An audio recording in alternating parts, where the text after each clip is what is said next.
Hi everyone. Well, I'm back. Back to do what I promised. With a bit of a reason to. Over the next couple months, I am going to be extremely busy with just life in general. Stuff for college, bunch of DeviantArt requests. I'm sure a great many of you understand. So to make up for the fact that I'm not going to be able to do anything on here for a while, at least not anything extensive, I'm going to get the last story I'd planned for the near future out there to keep everyone happy for hopefully a good while. So, got all that out of the way, on with the fun stuff. Tonight, like I've said, I'll be reading An Hour Alone with Rarity, which is yet another wonderful Clopfic, this time between Rarity and a human brony. I've read it before on FimFiction, as can you all. I'll put the link below, like always. And what I like about this story is that it sometimes, from line to line, it goes from being extremely erotic to being just freaking hilarious. There's a few little jabs at us bronies, which I don't mind, and a sense of fourth wall humor, that kind of thing.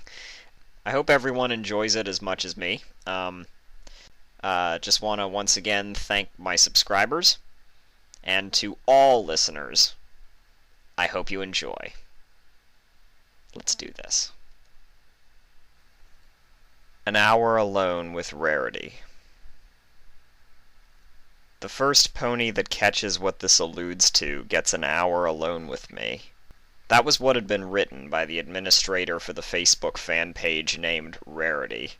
It was posted as a comment under one of the cover images of that fan page, a bona fide version of that famous picture of Raoul Duke and Dr. Gonzo from the film Fear and Loathing in Las Vegas. I thought nothing of it when I posted a reply stating the correct answer. More than anything else, I was intending to express my awe. My comment came barely 2 minutes after the image was posted, and sat itself just beneath the fan page admin's challenge. That was 2 days ago. By then I had already forgotten all about it. It happened while I was on Facebook, hanging out in the local Bronies FB group page as usual, and making small talk in the chat group. It was an overcast Saturday afternoon, and I had the entire house to myself. A perfectly fine day to immerse myself in ponies and fap to porn if I felt like it. I didn't, though, so I kept my pants on as I alternated between Facebook, Ponyboru, and FimFiction. I found a fanfic I was following which had updated, and was about to delve into it when a notification window appeared on the bottom left corner of my FB. I was tagged in a post on the Rarity fan page. Puzzling. I couldn't think of a good reason to be singled out, possibly with a few other names, in a post made by the fan page administrator. I clicked on the window to find out. My name was the only one tagged. Following it was a brief message. "Are you on your computer right now?" said Rarity. I checked below it. The post was made a few seconds ago, and nobody had liked or commented on it yet. Very puzzling. The administrator, I instantly assumed him to be a typical 20-something male brony, possibly from the United States, obese, bespectacled, and bearded. Apparently wanted to discuss something with me. Why me and no one else, though? It hit me just then that it could probably have something to do with the comment I posted 2 days back. It was the one contribution to that fan page I could think of that made me stand out. The only other thing I had to do with it was liking it, and doing that only made me part of a featureless Facebook statistic. That brony probably wants to carry on with the whole hour alone with me deal. He might add me as a friend on Facebook, and start an RP chat detailing all the things I'd do with Rarity in 1 hour. Dirty things, naturally. All in the name of harmless, self-satisfying fun. It was just the kind of fun I wasn't looking forward to at the moment. When you've thought hard enough about the possible kind of person you might be cybering with on the other side of the internet, things suddenly didn't seem so enjoyable anymore. I contemplated leaving that message alone for now, But then I felt an itch. An itch in the small corner of my mind. A curious itch, one that threatened to spread all over if I didn't scratch it right away. Somehow, something told me I had to know what that administrator wanted. He was online right now, apparently, so now was more than ever the best time to find out. I input my comment as casually as I could. Sup. Casual enough. I hit the enter key with a resounding tap and waited, staring intently at the monitor. I took time to examine the entirety of the timeline format fan page. There were plenty of posts written by the fans, mostly expressing their craven desire for some hot loving from this saucy little mare. Naturally, Rarity hadn't replied to any of them. I couldn't help but frown dismally at such a groveling display. Some bronies can really get out of hand sometimes. The second notification window came up. Rarity had replied. "You're at your computer at home now, yes?" "That I am." "Be cool. Carry yourself well. You're not just another one of those inferior beings dreaming of doing nasty things with innocent ponies meant for children. At least, that's not the way you want to appear to other people." Another question came up, 10 seconds later. "Are you alone?" "Yes." Rarity's reply came a lot sooner this time. "Splendid. I'm ready. I have no time to explain. Please cover your ears and close your eyes." I couldn't understand what Rarity meant by that, or what exactly was going to happen. Naturally, this was my reply. I took a hit to my coolness stat. "Huh?" "Just do it. Now." Just then the itch disappeared, vanishing as mysteriously as it came. Great. I could stop playing along now. What I thought had potential to be an interesting conversation had turned into nothing more than sheer nonsense, yet those string of messages carried with them a ring of ominosity. For a moment fear got the better of me, and I hastily turned off my PC's monitor and speakers. The first thought that came to mind was that a screamer flash might be headed my way. I was always wary about those things, having had a bad history with them. Bang! The sudden, thunderous explosion from behind shot adrenaline into my bloodstream and made me jump off my seat. Bewildered, I clapped my hands against my ears and spun around to stare wide-eyed over my shoulder, and was greeted by a series of blinding violet lights and a frightful crackling which sounded like a sustained bolt of lightning. I was stunned and couldn't think straight. I had no recollection of how long I stayed that way. But by the time I found my wits again, the lights had disappeared and the crackling had subsided. I found myself cowering in a fetal position below my computer desk, arms wrapped around my head. An unnatural, triumphant shriek yanked my senses to attention. It sounded so familiar. Where did it come from? Also, who am I? How fabulous! The teleportation spell worked! Okay, I remember who I am now. And I think I remember how to crawl. I stumbled out of hiding, getting to my feet and straightening up, and focused my gaze at the source of the voice. It sounded young and female, and spoke in English. I squinted at my bed as I slowly regained mental cognition. Standing atop it was a white thing with purple hair, a purple tail, and 4 legs. The white thing turned its white snout in my direction, and fixed me with big blue eyes. It saw me. Oh, there you are, darling. Goodness, you look like you've received the fright of your life. It must have been that teleportation spell. I am truly sorry about that. It took me a moment to realize that the white thing was addressing me and not my computer desk. My brain strained to compose a legible reply in a reasonable amount of time, so as to seem as normal as possible. Close enough. It bought me enough time to get my act together. My lucidity was somewhat fully restored, and I had a better idea of what had just happened in my room. Rarity continued to look at me with those large eyes, frowning slightly in what seemed to be concern. You should probably take a seat. I am terribly, terribly sorry. It's just the way the spell works.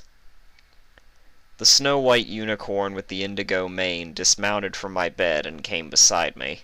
Rearing up on her hind legs, she put her front hooves around my waist and began to ease me into my chair. At this position, her horn came no higher than my chest. I let myself be sat down, not once taking my eyes off this strange entity before me.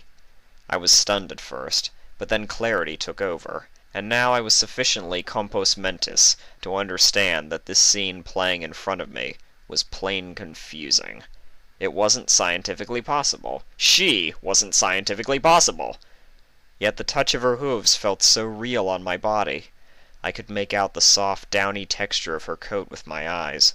I smelled a fragrant aroma of lavender emanating from her. Was this how all ponies smelled like in Equestria? Or did she apply perfume specially for this event?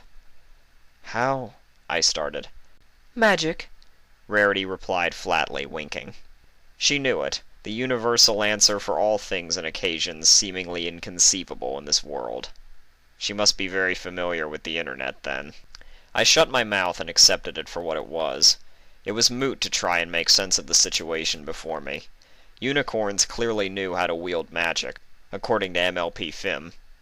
Under that premise, and the premise that the universe contains multiple dimensions and Equestria lies in one of them, it wouldn't be too far-fetched to believe that unicorns were able to find themselves on Earth. I left it at that. Now was the time for more pressing clarification. "So you're the one behind that Rarity fan page on Facebook?" I asked the little pony standing in front of me, reaching over to my monitor to turn it back on. It occurred to me that I was able to hold a conversation with an otherworldly being in plain English, an infinite convenience. Simple communication would have been nigh impossible in any other feasible context. "Yes," Rarity confirmed. "Not too long ago it was discovered that the pony net had formed a connection to the realm of the internet in this human-populated world.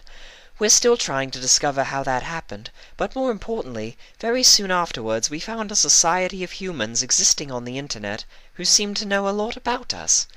Apparently some human had created a story called My Little Pony, which correlated very closely to Equestria, and had gained a large cult following among other humans everywhere on this world.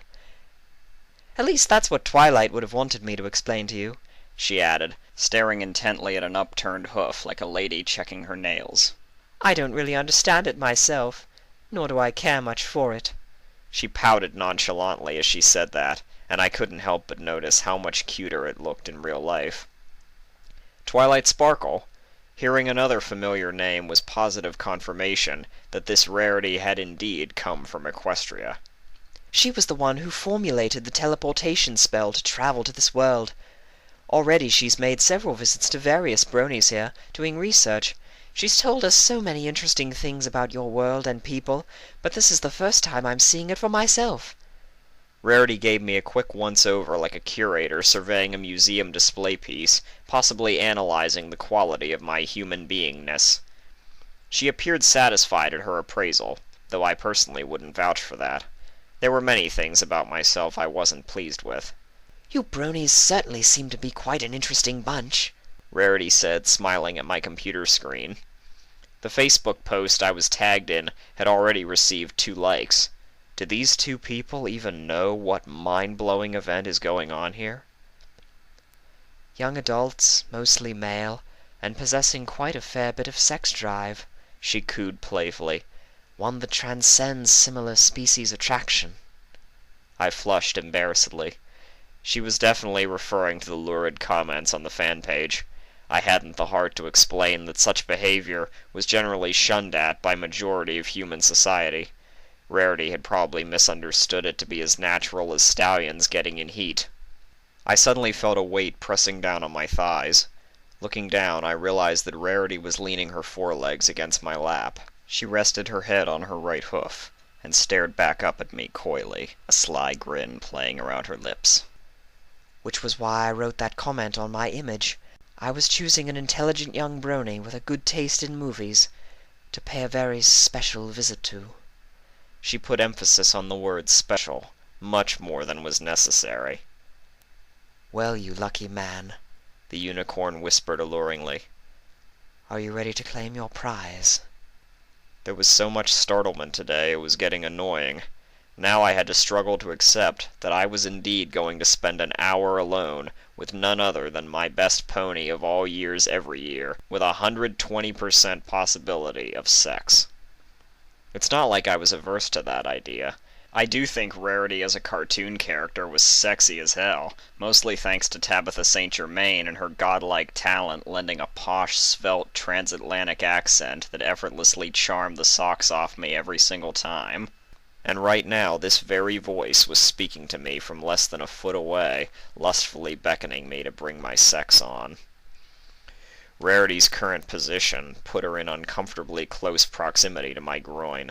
Already I was feeling the blood rush to my penis in response to Rarity uttering those seductive words with that seductive voice. It was supposed to feel wrong on every context, yet it seemed to happen so naturally. No point praying she wouldn't see it. It's exactly what she's looking for. Don't you think you're being a little too forthcoming with this? I asked nervously.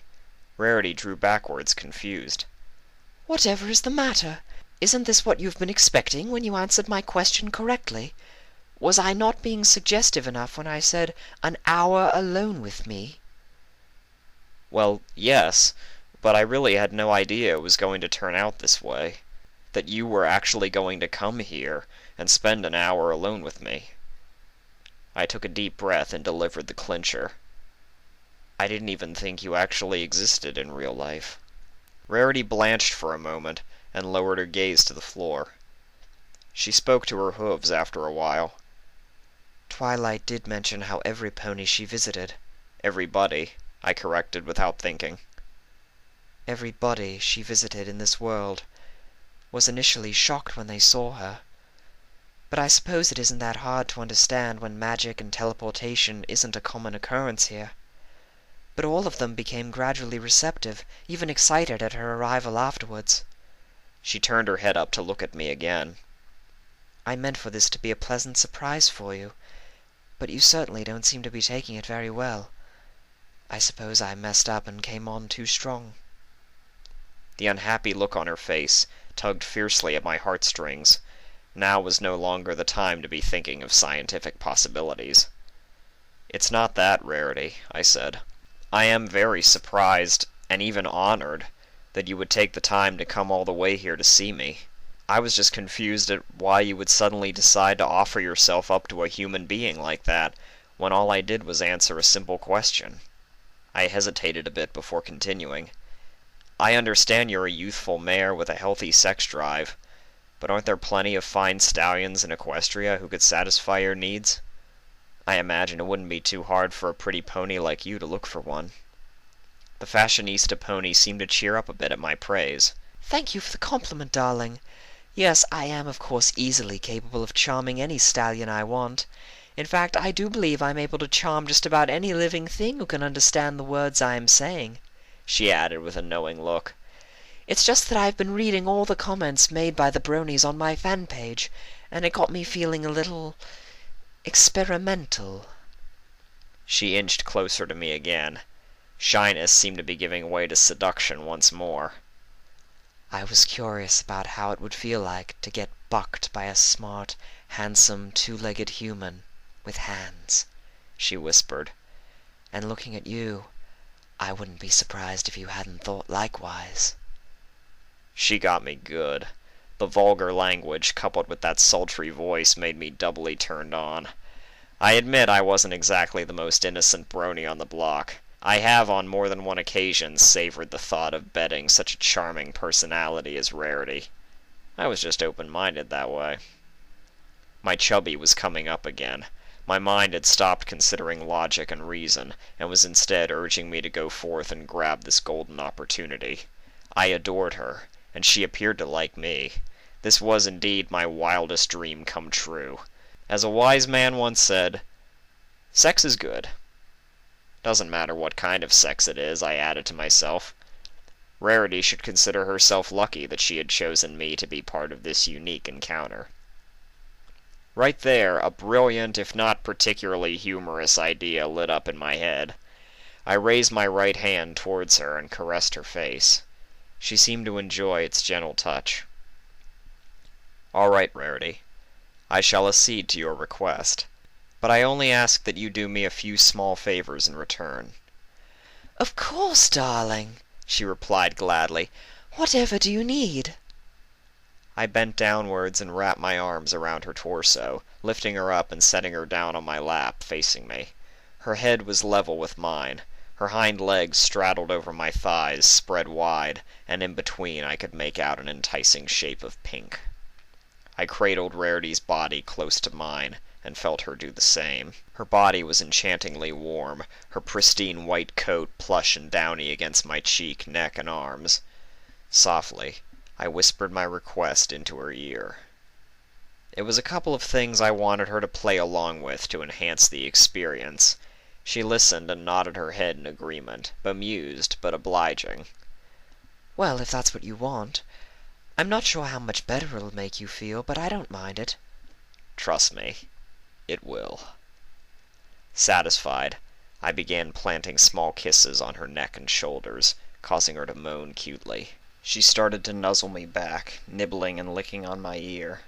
My pants were feeling increasingly uncomfortable, and I was developing an urge to rip them right off there and then. She suddenly moved to press her lips passionately against mine. They felt supple and tasted mildly minty.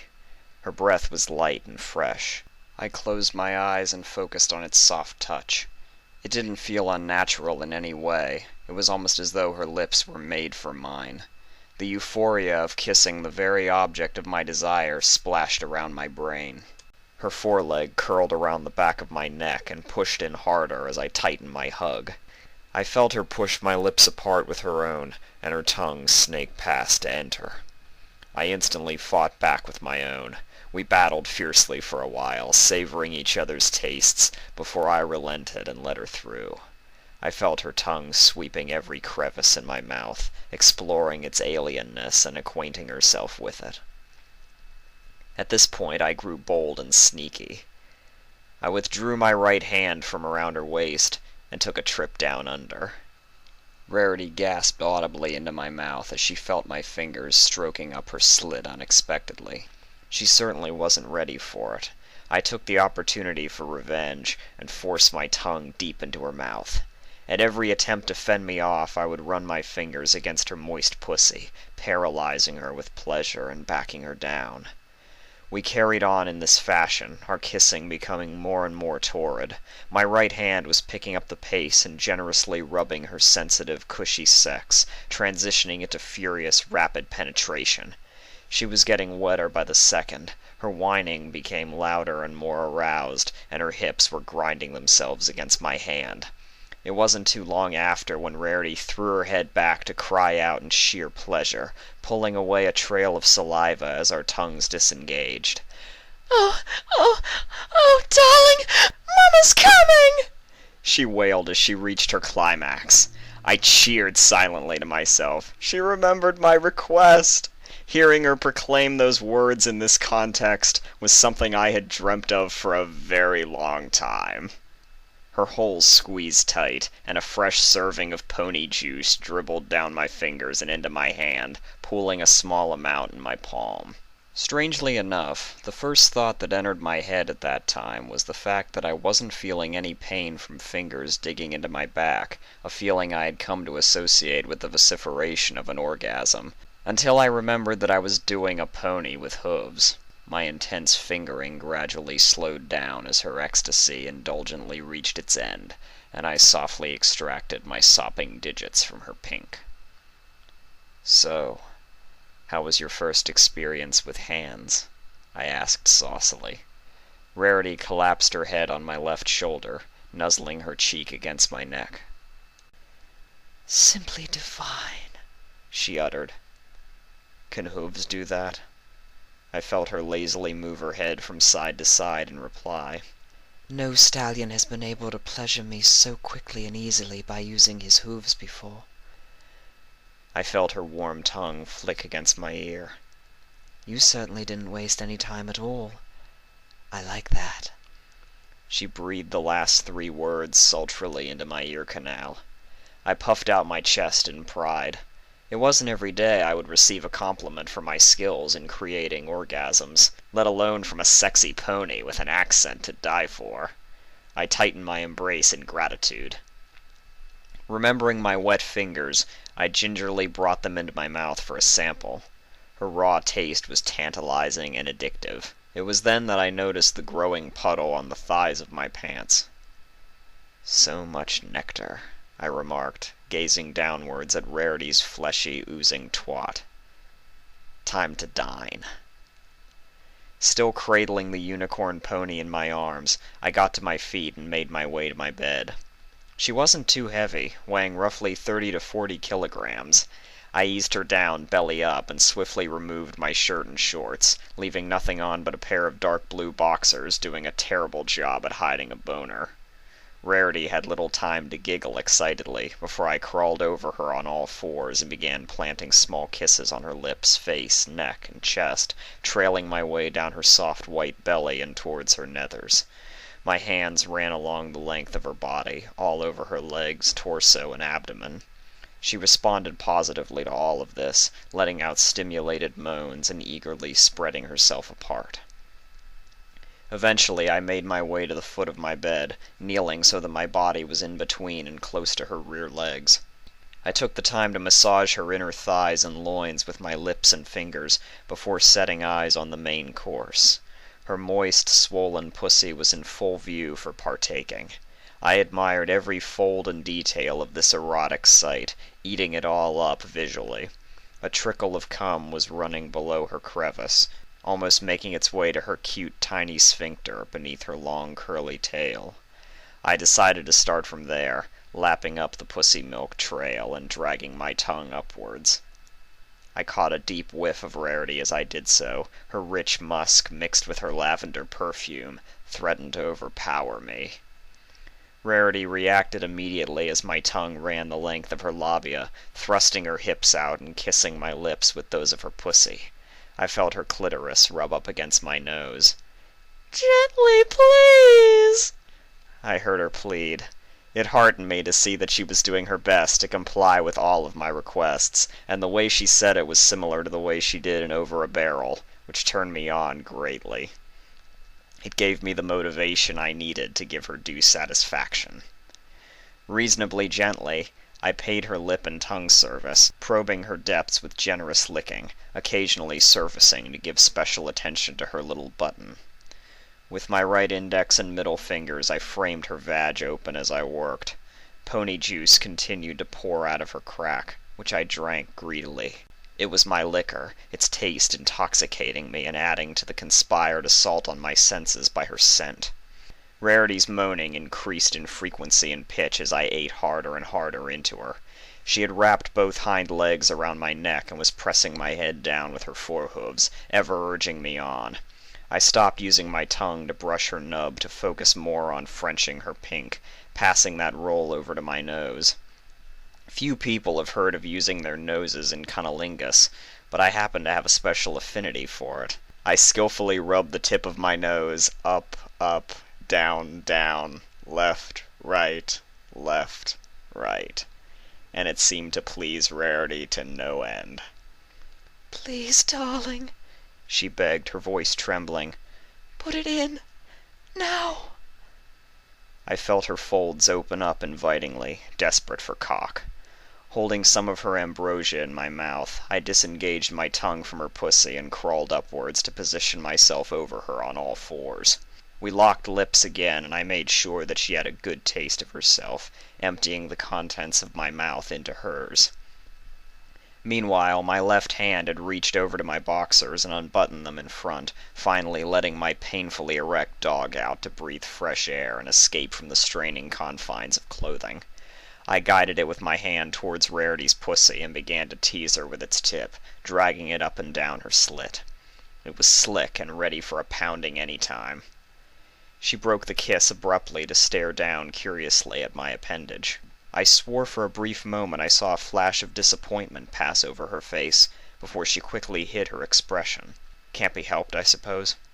I knew equine anatomy well enough to understand that what Rarity had was a long sheath naturally made to accommodate a long sword, and my penis was certainly no 4-foot-long trunk which could spurt like a fire hose, let alone a reasonable girth compared to most stallion ponies in Equestria, as I would imagine. "A little too small for your standards?" I inquired, emphatically remorseful. Rarity smiled apologetically. "Oh, no, darling, it's lovely just the way it is," she said soothingly, embarrassed. I guess I'm being too presumptuous in my expectations." "Nah, I understand. You haven't experienced anything outside of stallions before, so I wouldn't expect you to think otherwise," I reasoned. Rarity appeared grateful for my prehension. "To be fair, it was mostly due to your marvelous foreplay," she complimented, eager to cheer me up. "You are by far the most skilled sex partner I've ever had." "Naturally. There's a reason we human beings have something called the Kama Sutra, whereas the only thing normal horses could do was take it up from behind." Receiving this generous flattery from my favorite pony was all it took to set my heart aflutter. I was instantly energized and determined to put on a good show. Well then, allow me to make up for size with my enthusiasm. I lined up and pushed in slowly. Her hole squeezed itself to suck me in, pulling my cock past its warm, moist, and plush walls. The feeling was heavenly, and I struggled to hold back my energy lest I get excited too quickly. I groaned blissfully as my shaft sank home, all the way to my balls. Rarity shared my sentiments, fastening all her legs around me and snuggling tight. I moved my hips, building up momentum and getting up a steady rhythm. I could feel a slight resistance around my cock, and worked to ease the pressure away. My strategy was to play Hadaway's What Is Love in my head. It was one of the best songs to have sex to, in my opinion, because I felt its BPM suitable to thrust my pelvis along to, at a comfortable pace not too slow as to be boring, yet not too fast as to be tiring. I found it strange at first that I was deliberately refraining from singing that song aloud until I remembered the one time I accidentally blurted out the chorus while I was doing it with my ex, to unintended comedic effect. So amused was she that every time we had sex afterwards she would insist on me singing that song aloud, or playing it on my computer, and would sometimes even take on the backing vocals. Imagine the both of us doing it doggy style on the bed, going whoa, whoa, whoa, whoa, along to the music. The fun had been doubled. So there I lay, on my elbows and knees, cradling Rarity in my arms and ramming her to the beat of What Is Love, carrying on in this fashion for a good few minutes. She panted and moaned with each lunge, meeting them on every return with hip thrusts of her own. My testes slapped into her hood and labia. The tension enveloping my dick was gradually fading away as Rarity got wetter and looser by the second from my vigorous rutting. She started to pick up the pace after a while, hammering her crotch more rapidly upwards to me. I had no choice but to drop my graceful rhythm and follow suit. Pressure began to build as I became more and more overwhelmed by the sheer speed. "Gonna come," I grunted in between strokes. I had to let her know that I was going to take my bareback out before I go over the edge. I certainly was not ready to father a centaur. But Rarity would not have any of that. She duly replied by accelerating further, using her hind legs hooked over me as leverage. We kissed again, tongues blazing. Soon I felt her lose all resistance, her cunt reduced to a hot, slopping mess which I gamely pounded, shortening my strokes and quickening my rhythm. It was coming. I could feel it. "Keep going," Rarity pleaded in between moans. The wave front arrived at last, and it was too much to bear. I stopped fighting the current and allowed myself to get pulled under. Intense surges of pure bliss swept over my brain as I spewed my copious seed into her vagina. My hot semen filled up her chasm and overflowed from its entrance, and we both partook in its warmth. Still connected and gripping her tightly in my arms, I collapsed on my side. She released the lip lock and gazed fondly into my eyes, happy that she was able to return the favor despite the fact that she didn't get off herself. I stared back with renewed satisfaction at her attractiveness. I took what little solace there was in the fact that our love child, if heavens forbid would be conceived, would definitely have some great genes to inherit. "Just to make sure, are you on heat?" I asked. Rarity rolled her head from side to side in response, a coy, reassuring smile on her face. Relieved, I resumed my aesthetic appreciation, combing my fingers through her elegantly coiffed mane. I was touched that she had taken the time to doll up in preparation for this visit. Maybe it was just the way she presented herself all the time, but thinking it that way wasn't as fun, no? Round 2? Rarity proposed expectantly. I turned my head to check my clock. Barely 20 minutes had passed since she had teleported into my room. There was still plenty of time. "Why not?" I replied. I had suddenly thought of yet another smashing idea as I was appraising her mane. "Let's have a change of location." "Too cool!" Rarity let out an audible sigh as the cyan glow on her horn faded, and a hardcover book floating in the air engulfed in the same aura broke free of its magical fetters and landed on the floor with a thump. I clapped my hands enthusiastically. Seeing unicorn magic happen in real life was truly an experience of a lifetime. It was just like the way they portrayed it in the show, but with an added touch of realism I simply couldn't describe. The snow-white pony frowned at me in response. All I've been doing was lifting objects with my magic. That was the 20th time. "Yeah, but it's because—" I know that, darling. She cut me off. What I mean is, surely you're not already fully spent after just 2 sessions. Indeed. It had only been 2 sessions. After round 1 on my bed, I took Rarity to my bathroom, where we did it again in the shower stall. I had her in the missionary, pinned against the bathroom wall and supporting her from the rump with my hands. Thank heavens for non-slip mats. Her mane was damp from the water, and fell straight downwards past her shoulders, which was my intention all along. I had always wanted to do a wet mane Rarity. We helped each other wash up afterwards, taking turns to scrub each other's backs and dry one another off with towels. Presently we were back in my room, refreshed from the shower and mostly dried up. I had specially requested for Rarity not to wrap her mane in a towel to dry and leave it to air, which she generously complied. Her indigo hair came down from all sides, long enough to brush against the floor. Her fringe parted on either side of her horn, with a small lick of hair hanging in between her eyes, creating a unique, alluring look to her, which I deeply enjoyed.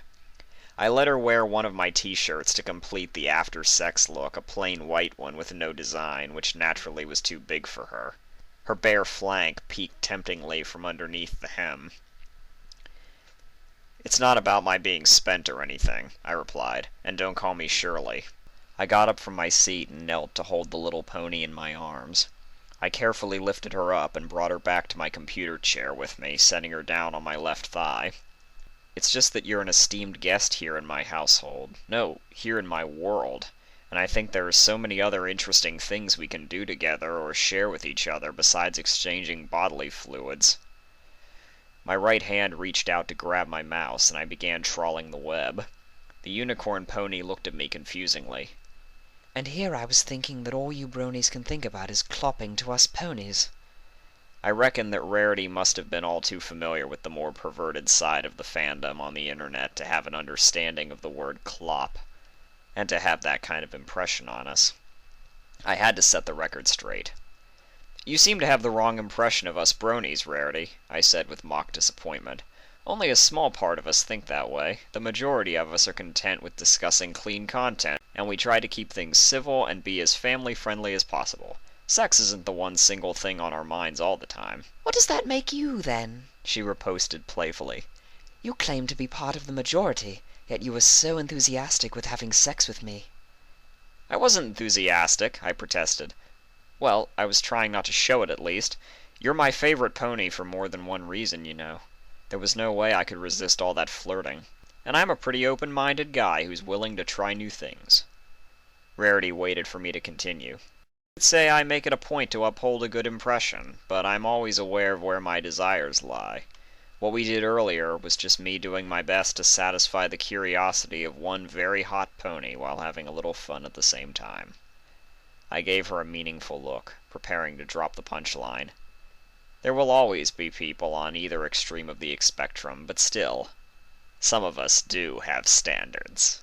I quoted her directly, imitating the way she said it with good memory. Being able to exchange Rarity quotes with none other than Rarity was the best fun ever. She apparently got the reference and giggled. "You are such a charmer, you are," she cajoled, nuzzling me tenderly. "I love that about you." We spent the next few moments discussing MLP Film. Rarity was already acquainted with Equestria Daily, which wasn't too strange considering it was the brony capital of the internet. I shared some of my favorite brony music and PMVs with her. I let her browse my pictures folder, which contained clean MLP fan art. We checked out a number of pony tumblers together. I took care to steer clear of Lil Miss Rarity and Sadistic Rarity, and other content-related blogs for good reason.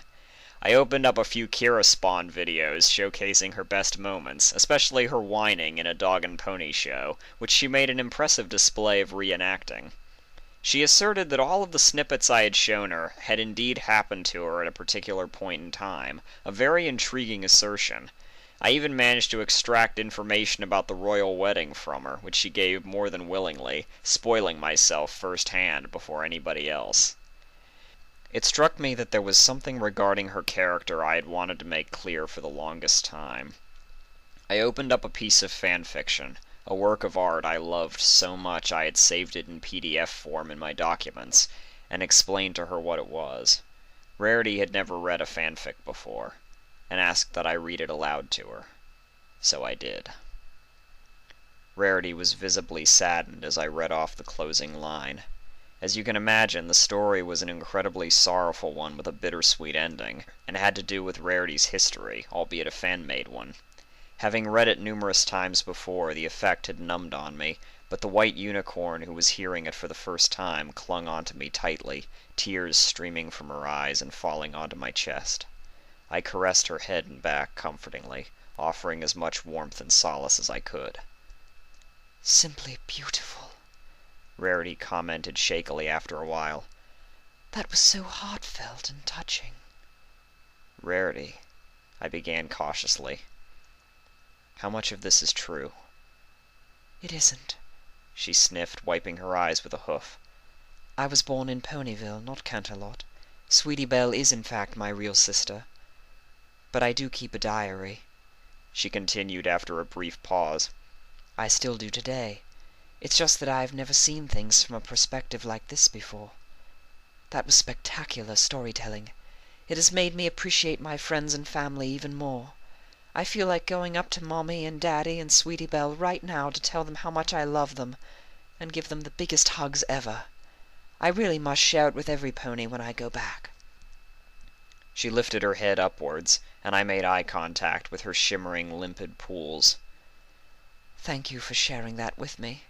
A lover of fiery passion, a gentleman of fine etiquette, and a patron of the arts.